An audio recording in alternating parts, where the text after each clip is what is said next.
മുതലേ കുട്ടികളെ തന്നെ നമ്മൾ ലേബൽ ചെയ്യാൻ ഉപയോഗിച്ചുകൊണ്ടിരിക്കുന്ന കുറച്ച് വാക്കുകളാണ് മണ്ടൻ, പൊട്ടൻ, ബുദ്ധിയില്ലാത്തവൻ, പഠിക്കാൻ കഴിവില്ലാത്തവൻ.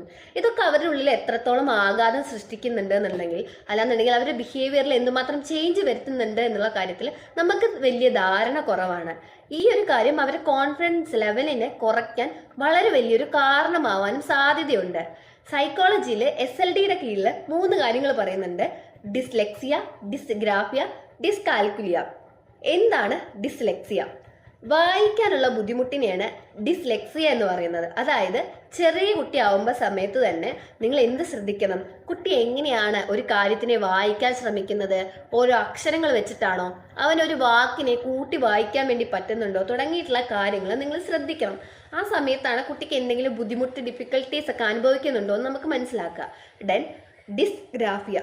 ഡിസ്ഗ്രാഫിയ എന്ന് പറഞ്ഞു കഴിഞ്ഞാൽ ഫുൾ സ്റ്റോപ്പ് ഇടാൻ അറിയാത്ത അല്ലെങ്കിൽ പങ്ക്ച്വേഷൻ മാർക്കുകൾ അറിയാത്ത, ഒരു സെന്റൻസിനെ ക്രിയേറ്റ് ചെയ്യാൻ വേണ്ടി പറ്റാത്ത, അതായത് ഉള്ളിൽ ഒരു കാര്യത്തിനെ വായിച്ചു കഴിഞ്ഞാൽ അതിനൊരു ആശയം മനസ്സിലാക്കാൻ പറ്റാതെ, അല്ലാന്നുണ്ടെങ്കിൽ എനിക്ക് ഇഷ്ടപ്പെട്ട ഒരു കാര്യത്തിനെ പറ്റി എഴുതാൻ വേണ്ടി പറയുന്ന സമയത്ത് അതിനെനിക്കൊരു സെന്റൻസ് ആയിട്ട് ക്രിയേറ്റ് ചെയ്യാൻ വേണ്ടി പറ്റാത്ത, അറിയുന്നുണ്ടായിരിക്കും പക്ഷെ ഒരു സെന്റൻസ് ആയിട്ട് ക്രിയേറ്റ് ചെയ്യാൻ വേണ്ടി പറ്റാത്ത ഒരു അവസ്ഥയിലൊക്കെയാണ് ഡിസ്ഗ്രാഫിയ എന്ന് പറയുന്നത്.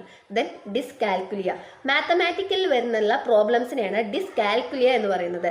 അതായത് കൂട്ടാൻ, കുറയ്ക്കാൻ, അല്ലെങ്കിൽ ഒരു കടയിൽ പോയി സാധനം വാങ്ങിച്ച് അതിന്റെ ബാലൻസ് എത്രയാണെന്ന് മനസ്സിലാക്കാൻ, അങ്ങനത്തെ തുടങ്ങിയിട്ടുള്ള പ്രശ്നങ്ങളെയാണ് ഡിസ്കാൽക്കുലിയ എന്ന് പറയുന്നത്. ഈ കാര്യങ്ങളൊക്കെ നിങ്ങൾ പാരൻസ് തന്നെ ശ്രദ്ധിക്കുകയാണ് എങ്കിൽ നിങ്ങൾക്ക് ഒരു പരിധി വരെ ഇതിന്റെ ഒരുപാട് പ്രോബ്ലംസിനെ ചെറുത്ത് നിൽത്താൻ വേണ്ടി പറ്റും. ഒരിക്കലും നമ്മളുടെ കുട്ടികളെ ഇത് നേരത്തെ പറഞ്ഞ പേരുകളെ ഉപയോഗിച്ച് ലേബൽ ചെയ്യാൻ വേണ്ടി ശ്രമിക്കരുത്. അവരുടെ പ്രശ്നങ്ങളെ മനസ്സിലാക്കി അവരുടെ കൂടെ നിന്ന് അവരെ സപ്പോർട്ട് ചെയ്യുക. ഏതെങ്കിലും ഒരു ഏരിയ ഇപ്പോൾ വന്ന് ഡിസ്ലെക്സിയ അല്ലെങ്കിൽ ഡിസ്ഗ്രാഫിയ ഒന്നും ഇല്ലാത്തൊരു കുട്ടിക്ക് ചിലപ്പോൾ ഡിസ്കാൽക്കുലിയ ഉണ്ടാവും. ഇതെല്ലാം നിങ്ങൾക്ക് സിംറ്റംസ് മാത്രമാണ്, അല്ലെങ്കിൽ സാധ്യതകളാണ് പറയുന്നത്. ഒരിക്കലും ആരും സ്വന്തമായ ചികിത്സയോ തെറാപ്പിയോ ഒന്നും എടുത്തിട്ട് ഇതാക്കരുത്. ഉറപ്പായിട്ടും നിങ്ങൾക്ക് ഒരു പ്രൊഫഷണലിനെ കൺസൾട്ട് ചെയ്ത് എന്താണ് ഇനി വേണ്ടത് എന്നുള്ളൊരു റൂട്ടീൻ പ്ലാൻ നിങ്ങൾ തയ്യാറാക്കാൻ വേണ്ടി ശ്രമിക്കാം. ഓക്കെ, അപ്പോൾ അടുത്ത വീഡിയോ ആയിട്ട് വീണ്ടും കാണാം. അതുവരേക്കും ബൈ.